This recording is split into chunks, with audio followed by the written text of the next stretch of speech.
We've been about this work: diversity, equity, inclusion, belonging, shared through the voices of a white woman and a black man. We bring lived experiences. We have pursued D&I progress for most of our professional lives. We use Crazy and the King to cover news, tips from colleagues, and host incredible guests. Listeners, count on Julie and I to transparently drive the conversation. We thank you for rocking with us. Check it. Julie, kick off the show. Welcome to Crazy and the King Election Week 2022. Election Week 2022, and Mastodon is rising. Now listen, for those of you who are listening to this pod, Julie and I actually have done this introduction 2 times. So we're not going to necessarily have as much fun with it the second time, but I promise you we are going to have a conversation around Mastodon. So clear your mind. Jay, were you familiar with Mastodon before this weekend, or actually before we even started recording? So before we started recording, but only like 2 days ago, because of all the Twitter stuff, I'm like, oh shit, where am I going to go? What am I going to do? Yeah. Thus, the Mastodon rising. The rising. Hey, so listen, when I was on the plane, you actually hit me with an article, and it was really around some funky new gray towers going up on the streets in New York City. And on a serious note, there's some people with some concerns. And the article is titled, for those of you listening, it's "What Are Those Mysterious New Towers Looming Over New York's Sidewalks?" Why'd you pull this article? Well, I just think it's really interesting for a few different reasons. So they're 5G towers to break everyone's, interest on it. 5G towers, to be exact. There are more than 2,000 places across New York City. So think the 5 boroughs where these 5G towers have been put up. And let's say they're like 2 or 3. Going to be put up, just like correction, going to be put up. 2,000 going to be put up. Go ahead. Yes. And so some of them have started to pop up around the city. And just so like when I think of 5G, I think of a cell phone tower, but this is sort of like a mini cell phone tower. It goes up, let's say maybe like 3 stories high. So you could be standing at the bus stop and look up, and you could be standing underneath a 5G tower, could be outside your apartment window, that kind of thing. And they're being put up in internet deserts. And basically 90% of them are going into internet deserts, which are underserved areas of the city in terms of getting access to reliable, high-speed internet. And we know how incredibly important that is when it comes to being able to work remotely, being able to help kids do homework, to get access to the information that they need, to be well-educated members of the community and society. And so what really caught me off guard, and I think this is sort of where your brain went too, was this is a really good thing, I think. And this is my opinion, because we need to make sure that people who don't have access to very expensive internet, like a lot of us have to pay for, are getting access to 5G. But the community seemed rather upset about it. They weren't really happy because there didn't seem to be a lot of communication. And interestingly enough, some of them didn't see the need. Yeah, didn't see the need. And I would say, the healthcare concerns. I mean, think about how many years, Jay, we walked around and people said that this was a problem. Having the phone to our ear could be an issue, it being so close to our brain. And so there are even mentions in the story around the healthcare concern. One mother raises the issue saying that the tower is just right outside of her son's bedroom window. And so I think it's absolutely fair. And I don't think it's asking too much of a community. I don't think it's too much of a community to ask. That's a better way to say it. I don't think it's too much of a community to ask that you communicate with us, that you share with us that these developments, these enhancements are coming down the pipe, that this is the reason why we are doing them. We want to allay your concerns around healthcare or access or whatever the case may be. I just don't think it's too much of them to ask. Tell us what is going on. You mentioned something in the opening. You said that this was election week. And so, because it's election week, I said, you know what? Why don't we do this story on Glenn Youngkin? So, Glenn Youngkin is the governor of Virginia.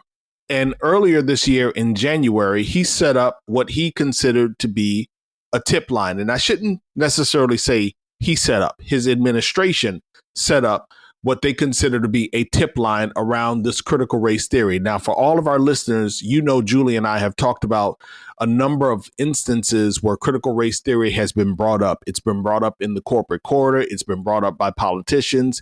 It's been brought up by community groups and organizers. I think about the group down in Texas, the Moms.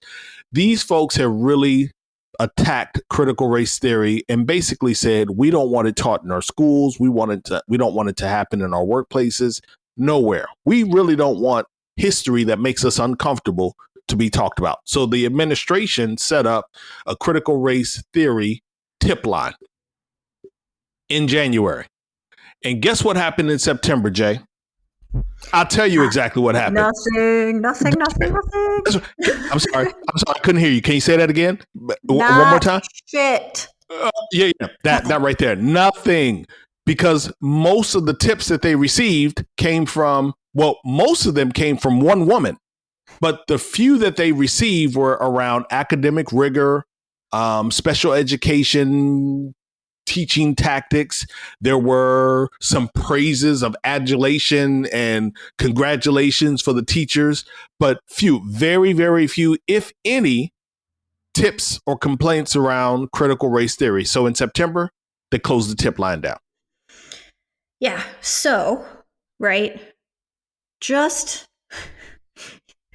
I can almost see a correlation now, and bear with me while I say this out loud for the first time, between this 5G story and this Glenn Youngkin story. Okay. So Glenn Youngkin, in this case, took political action, right? Not government, not civic action, took political action to keep a base of his supporters agitated, to, not sort of be the grown up in the room that says, you know what, this isn't real. This isn't really a problem. We know that you've been kind of fed these theories on it, these conspiracies. We're not seeing it. And we're not going to focus on it anymore. This is very similar to what's happening in our schools around the furries and the bathroom bills, just political nonsense, right? And then what you have on the other hand, the other side of the aisle is politicians who are trying to do something good civically, but forget to ask the people that they're helping, right? And so all of this is around legitimate, necessary communication and having the people that serve us, who we elect to these offices, understand that they cannot make decisions unilaterally and they can't make decisions that are based on what their perceptions of our needs are or what reality is on their own. And I don't know if that correlates, but it's just like a lot of shitty communication.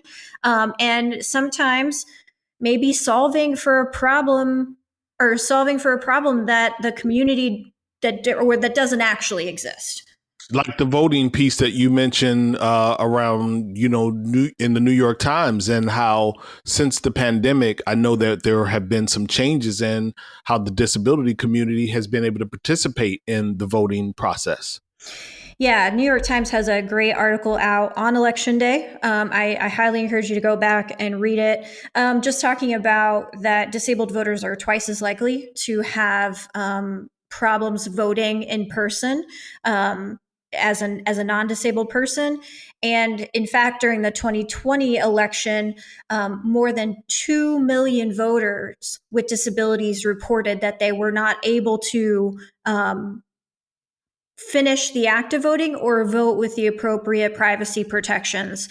And that's a significant number. And then as we move towards these more restricted laws and regulations around the right to vote and all the rules of putting pieces and parts in place to protect identities and make sure there's no voter fraud, which does not happen at any scale in this country. What politicians are doing, again, is making it more difficult for a part of their constituency, a large part of their constituency, to actually participate in the process.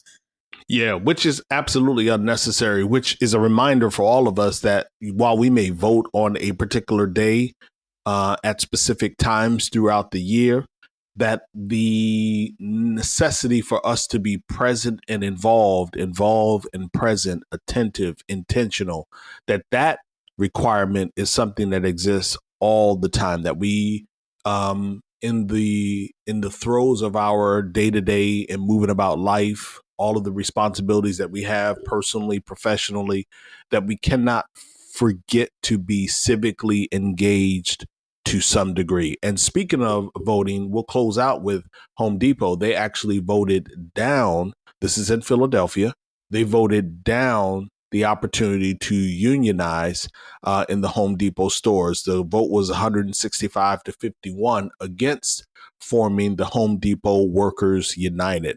As you might know, for those listening, it's an Atlanta-based company. They employ somewhere in around 500,000 people in more than 2,300 stores in the U.S., Canada, and Mexico. So no union in Philadelphia.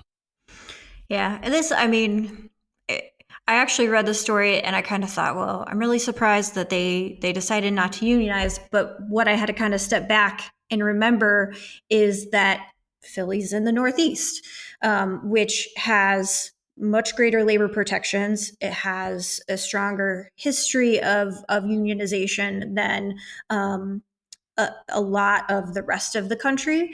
And so outside of reading the article and hearing that there were potentially some harassment things that were happening with the employees in this particular area, or managers who were trying to unionize, this is a much different conversation than a Starbucks in Little Rock or an Amazon in, Mississippi, where worker protections are significantly less from a regulatory perspective than they are up in the Northeast. We'll see how this continues to play out, but I think that where we really need that union build out is really, it's in the South and the Midwest. That's where we've lost a lot of those worker protections over the last 3 decades. Cool. So a word from our sponsor, and we'll keep pushing through this election week episode. A diverse workforce increases employees' innovation, sense of belonging, happiness, and ultimately the bottom line. However, according to JobVite's research, 20% of recruiters share that their teams still aren't planning to prioritize diversity, equity, inclusion, and belonging initiatives in the near future.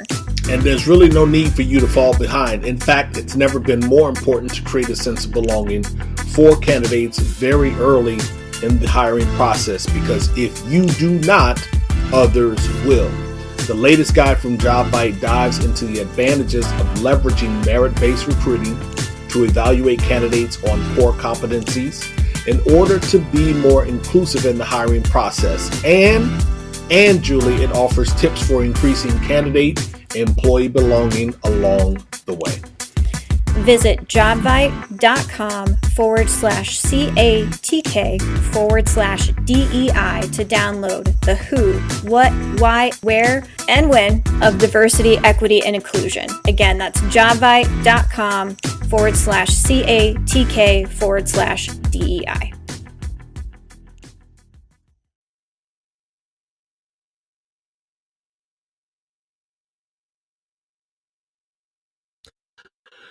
So, in a flash, let's talk about the chicken and the egg. The bird let go of several thousand employees. Ad revenues have dropped. Potential class action lawsuit is looming, and he justifies it because of activist social groups pressuring advertisers.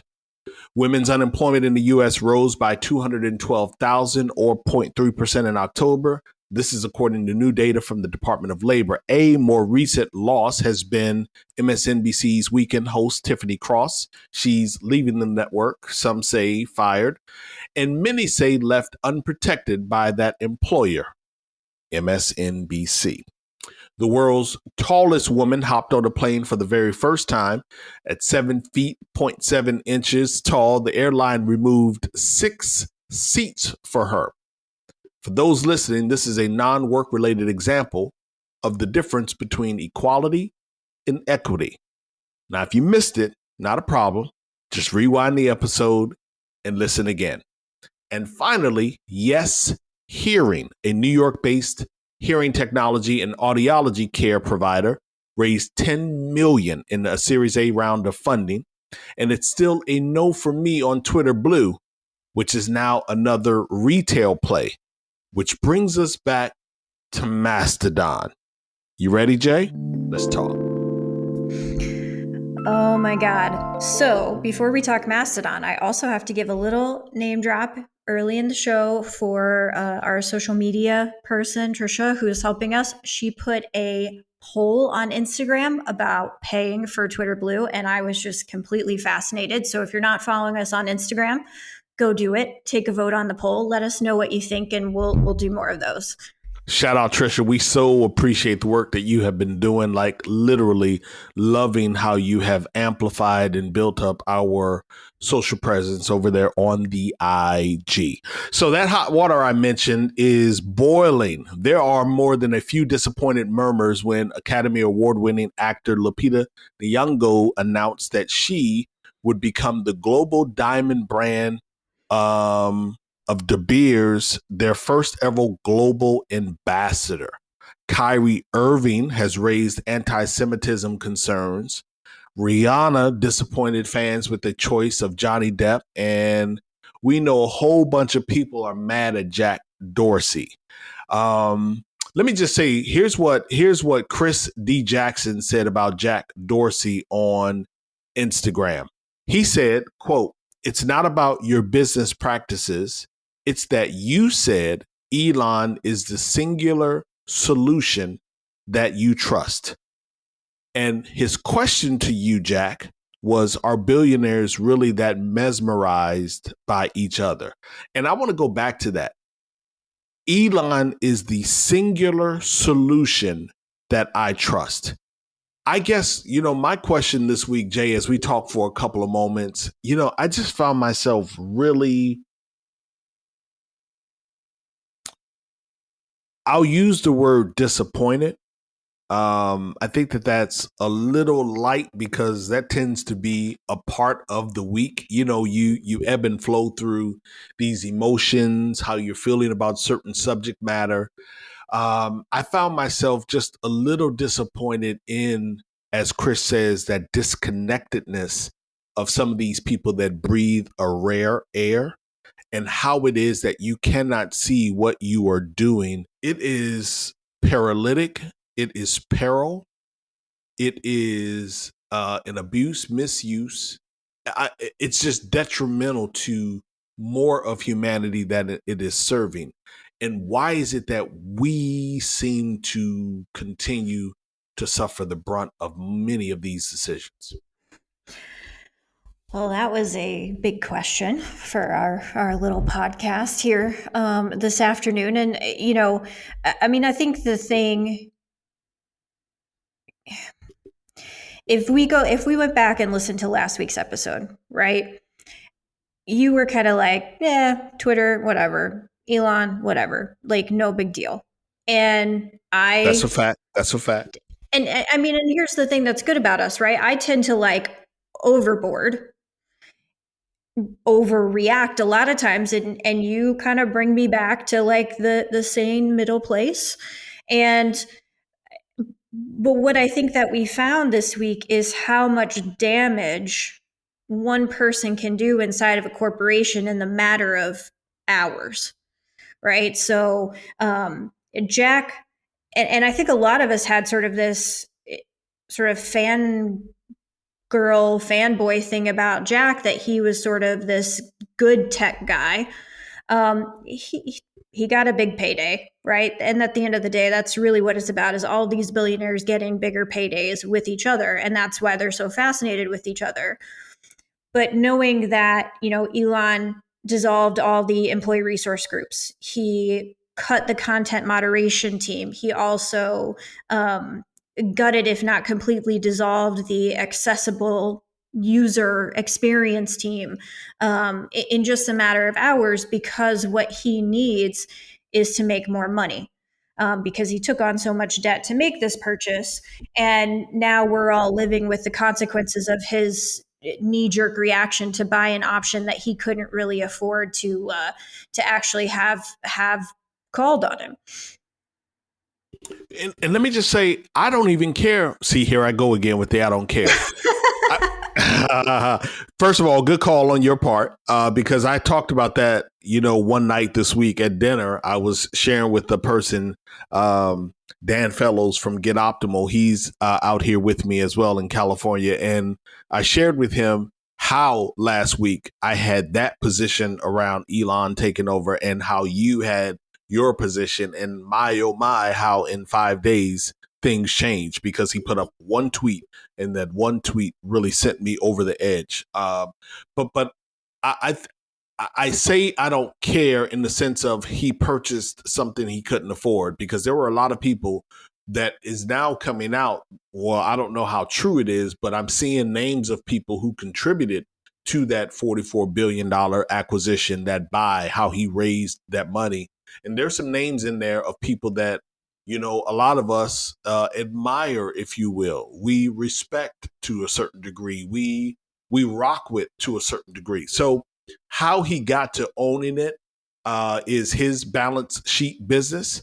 I think the challenge that I have with this scenario is, how is it that you could be so short-sighted that you could come in and just drastically begin to cut? I mean, most leadership books, most of them from the 90s to 2000s to 10s, most of them still have a very familiar theme in them, which is, as a leader, when you take over, do not do anything for the first 30 days. For the most part, walk around, get to know the landscape, understand your terrain, and then begin to make some decisions. But give it 30 days. Okay, fine. If 30 is too long, give it 15. No problem. You ain't got 15? Let's give it 5. let's give it 5. In 5 hours, this cat was going through like a wrecking ball, and now is in some ways paying a price. And to your point, and to our Inner Flash piece, he's blaming the fact that he cut staff on the loss of advertisers. Well, the advertisers were beginning to walk away even before the acquisition was finalized. They walked away in the beginning of the final hours, or those new hours of the acquisition. So I just don't think that, as a billionaire, as a person, he has exhibited the type of leadership that we would want. Actually, and I can't pull it up fast enough, but you mentioned that engineering team that was responsible for much of the accessibility options that were developed. Mm-hmm. That leader is the person that I would enjoy working for. He's the person that I absolutely would find to be inspiring, supportive, resourceful. That's the person that I feel is an incredible, that's the model of, and it's just one of many, many models. I just don't think that Elon or Jack have done a good job of modeling good leadership. Yeah, and I think they'll continue to get away with that, right? And I think, when you mention those other names in the list this week, right? So Lupita, Kyrie, Rihanna, Lupita. Yep. Yep. What do all of those people have in common? Black. They're all black. And Lord Jesus, I don't think that we had this conversation on the record last time that we talked, but, kind of goes back to Kanye, Kanye has some things happening that he needs to answer for, but holding to account a black man at a different standard than we hold a white man to, I think is part of what kind of goes full circle for me here. And I don't know necessarily that I feel like Kyrie deserves a pass, or I don't know. Like, I don't know. But I just feel like as I keep watching um, people be held account to their errors, the ones that we're talking about right now more significantly than the ones that we should be talking about, like Elon, like Jeff Bezos, like Jack Dorsey, are successful Black and brown people. Yeah, so you mentioned all of them being black. You mentioned a higher or a different standard, a different threshold of accountability. I think about Kyrie in a different way. I think about Kyrie in the sense of he's an individual who has apologized. He's an individual who has, according to the reports that I've seen, made a donation to the ADL, if not other organizations. He simply says, "This is my opinion. I'm suggesting or recommending that you watch a particular movie. I think the movie is titled Hebrews to Black, if I'm not mistaken. Negroes, I think. To Negroes, Hebrews to Negroes, something like that. Yeah. I have not seen the movie. So here's the issue, and you bring up Bezos. Here's the issue. The issue for me is I don't believe that Kyrie is anti-Semitic. Okay. I don't get that from what he said. I don't believe that Kyrie has any ill will or concern for Jewish people. I believe that he was sharing what he believes to be some historical revelation, some truth around how we have evolved. And he was suggesting that people watch this particular movie. And my question becomes, well, if you're mad at Kyrie for suggesting that people should watch the movie, shouldn't we be boycotting the platform where the movie is housed? Because I don't see any tweets. Let me tell you, Jay, I listen to black and white hosts on radio stations, programs that are on black platforms or primarily black platforms, as well as primarily white platforms. I listen to a variety of talk hosts, intellectual individuals that can do far more justice to a conversation such as this than I ever will be able to. And I recall last week listening to a woman call in on a show, and she was berating Kyrie. And so I said, and at that point, this is probably Thursday, I had not really dug into why is he going through all this drama. But it became so much of an interest for me. Like, let me just take a couple of days. Saturday and Sunday, I started to look, and I'm like, I don't think this is adding up. This is really not adding up for me. And I think the bigger question for me is, to those that are listening in our audience that are Jewish, my question to you all is a really sincere question. Can one say anything about the Jewish community and it not be categorized as being anti-Semitic? Can one say anything, even if it's truthful? Can one, can one say anything critical and it not be immediately categorized as being anti-Semitic? I say the same thing, Jay, around cancel culture. I say the same thing around people tossing around the term of you're racist. I don't always categorize things as being racist. I just don't that's not my default. So it feels to me like much of what is happening against Kyrie is the default of, oh, just because he said something or whatnot, let's just put it in this category over here. So I think a few things. One is I think it would be fantastic for us in 2023 to have more conversations around anti-Semitism and have some of our, Jewish friends and colleagues come on the show to help us better understand how to how for us to make those differentiations and what the appropriate sort of landing and middle ground is, because it's not a subject that I'm super comfortable with. I always feel like I do tread very thinly because I don't want to say something that's incorrect. And I think that's something that, as you and I are always looking at, like, where do we want to know more? Where do we make ourselves better? I can't imagine that our listeners wouldn't also benefit from that conversation. Indeed. I also think Kyrie in particular um, has a target on him a lot of times because he has been so controversial over the past few years, especially around refusing to get vaccinated, some other things that he has done and said that has caused his words and actions to be scrutinized fast, quickly, whether that's correct or incorrect. And I've been looking, and the movie that he put up was Hebrews to Negroes, Wake Up Black America. And according to the New York Times, it's a 2018 film driven by anti-Semitic tropes about Jewish people lying about those origins. Among its false and outlandish claims is the assertion that the Holocaust never happened. So Kyrie put a link in one of his Instagram stories to that movie. It got caught up, and thus here we are with him being titled as unfit for being a part of the Brooklyn Nets organization. Go ahead. So let me ask you a question. Did I hear you say inside of the movie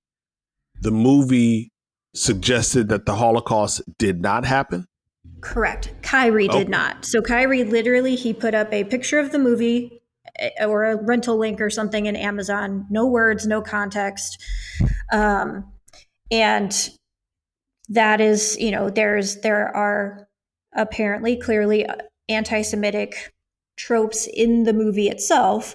Now, could we have a conversation with Kyrie about what those are instead of, doing things the way that we did? Like, I think that's where we need to come back to the middle, to your earlier point, is like, if Kanye watched this movie and he's been raised up in a culture of anti-Semitism or a culture of tropes about Jewish people that are not true, that's certainly going to color his view of Jewish people. And so, if I were to put up, let's say, a picture of Birth of the Nation, I would expect that I would get slapped around a little bit because that's a clearly racist movie. And my question is, can Kyrie not see this because he doesn't have the right information, or is he just always in that, like, I'm going to be controversial mode of being Kyrie? Yeah. Again, some people would say that a little bit of information sometimes is dangerous. You know what I mean? So we find ourselves going down these rabbit holes, and we look at a couple of documentaries, or we watch a couple of clips of something on YouTube, and we read a couple of pages of a book. We listen to a few moments of a podcast, and we feel like that's something that should be regurgitated. It should be reshared. It becomes gospel, the hymn. Mm-hmm. And so I don't think that I think that we absolutely should put pause down. I think that we should use some degree of discretion. And so if Kyrie stands to be corrected, and I absolutely believe that the Holocaust happened, period. Yeah. So if this is a movie that says that the Holocaust did not happen, Torin personally would not share it. If that was the only trope in the movie, I wouldn't share the movie. I just wouldn't do it because I don't want a person to have to sift through and try to determine which inaccuracies are the ones that are most damaging to a community of people. So I believe that certainly that is problematic, but I don't think that it's one of those things where it needs to be more than him apologizing. If he has already apologized, not once, but a couple of times, I don't think that he should be getting the categorization of being anti-Semitic. I just think that we are too loose with how we are putting some of these titles on people. Yeah. But again, that's just me, my opinion, and I'm not Jewish. And that's the reason why I would love to have someone from that community to come on. You know, we've done it a number of times, and we try our best to find people that are of the voice that we are discussing, so that we're not talking for them. We're not talking about them, that we are talking with them. And so I think in 2023, we are absolutely going to have a few conversations around anti-Semitism. You just did something. Yeah. You don't know you did it. I'll tell you offline what you did, but you just did something which was promising.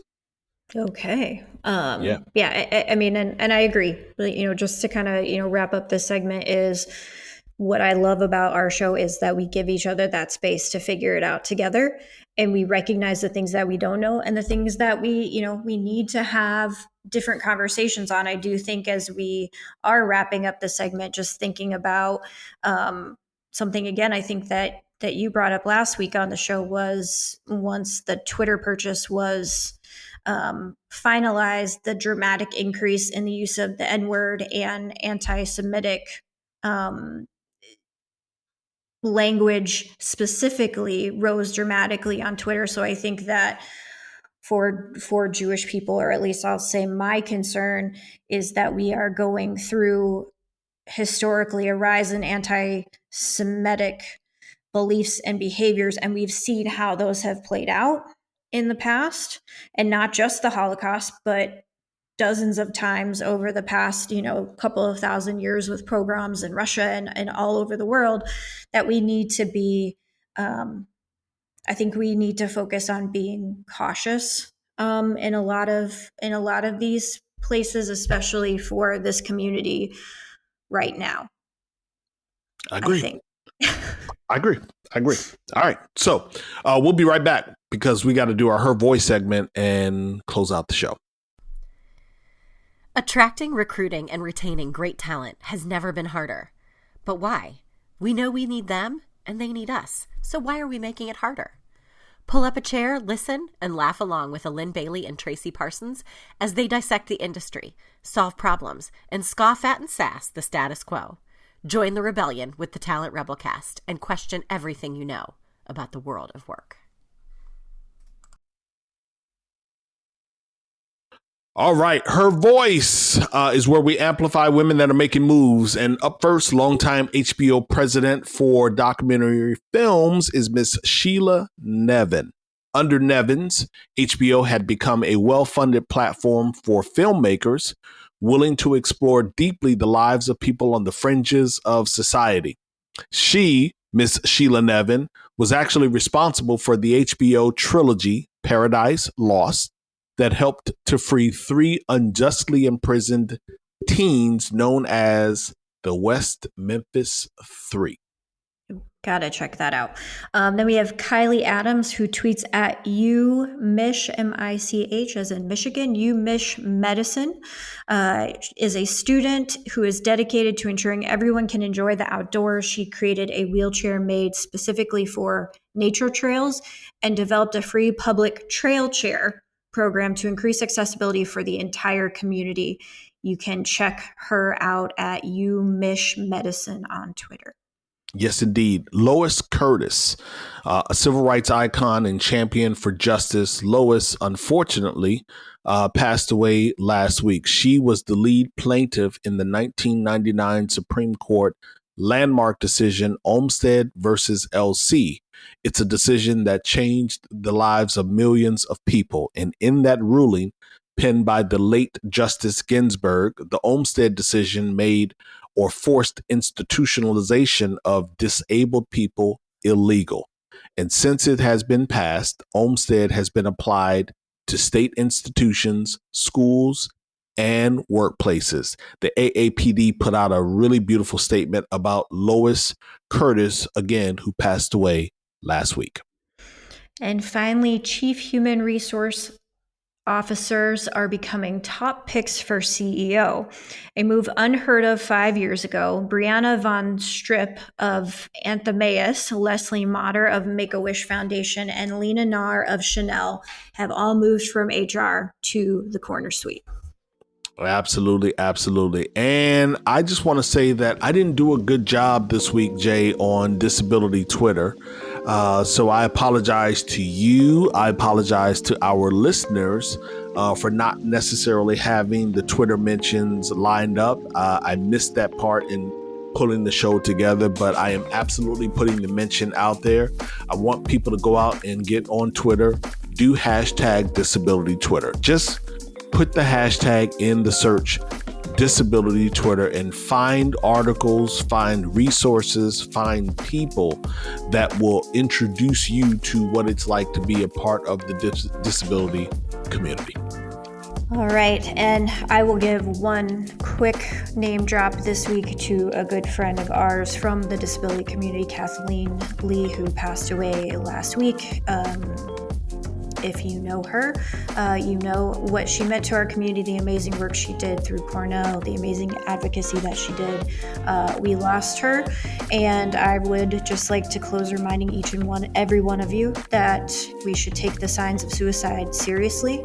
If you are considering suicide, call the National Suicide Hotline and call a friend, because we need you and we love you and we don't want to lose you. And we lost an amazing woman too soon this month. Yes, indeed.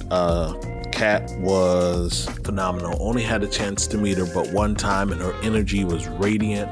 Smile was bright. Had on her cowgirl boots, and she was stepping through that joint in California. Love meeting Kat earlier this year. We close reminding each and every one of you to share the pod with your digital tribe and to find your voice. Be a better human. Let's create better culture, teams, and workplaces. For now, Jay and I are Ghost. See ya.